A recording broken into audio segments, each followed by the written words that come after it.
A cemetery is an unlikely place to start a high school football season, but for the past 10 years, it's become a mandatory stop for the friends of Robert Tony Payne.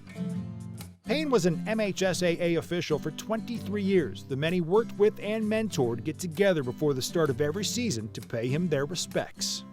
Had he not gotten sick, Tony would be in the NFL right now. Yeah, and there's no question. He was on that track. He was working NFL Europe when they had that. And he would be well into a very successful NFL officiating career if he hadn't gotten sick. So he was that good. The hole he left in our lives as friends is huge, but the hole he left in the officiating community was pretty significant too. You never knew that he worked in the Big Ten. He wouldn't tell you about it.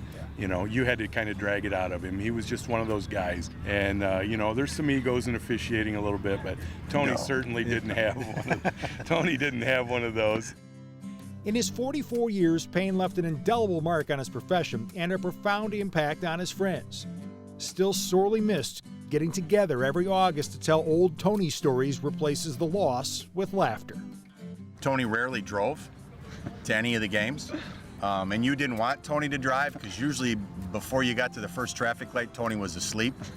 And it was kind of funny because Bruce and I were at a practice and driving with a guy, and he did the same thing, and I looked right at him and we both kind of said, Tony. So it was kind of neat to remember Tony, you know, about a week and a half ago because there's a guy in the back seat snoring. I was working a football game at Lansing Eastern one night, and they happened to be playing Everett. And as we walked out on the field, Tony said, "Hey, Mark, I really shouldn't be working this game." And I said, "Why not?" He said, "I have cousins out here." And I said, "On which team?" He said, "Both." I said, "You're good then." He's got them on both, no one's going to cheat. But that's the kind of person Tony was. He was concerned about doing the right thing. He was concerned about family, his legacy, and he was a great friend. That's the thing that I still remember and miss most about Tony. His friendship and what he meant. And because of that friendship, Payne's legacy lives on. Every year, his officiating friends from the MHSAA, Big Ten, and MAC get together to call the Tony Payne Game. Proceeds from that game and a golf outing honoring other fallen officials have helped establish a scholarship fund in Payne's name at Lansing Community College.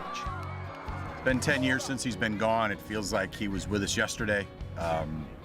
You know, we're all lucky enough to still be able to officiate and do this in his honor, and that's a big deal to us. We have a lot of fun when we're doing it, and usually we're telling stories about Tony.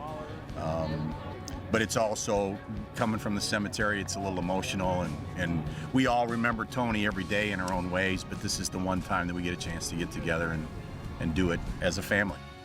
I'll be driving in my car and a Earth, Wind, and Fire song will come on and I'll think of Tony. So I don't need this game to remember him, but it does make, you know, it does focus your emotion on him today, and visiting the cemetery and all that stuff puts him, you know, puts all that in the forefront.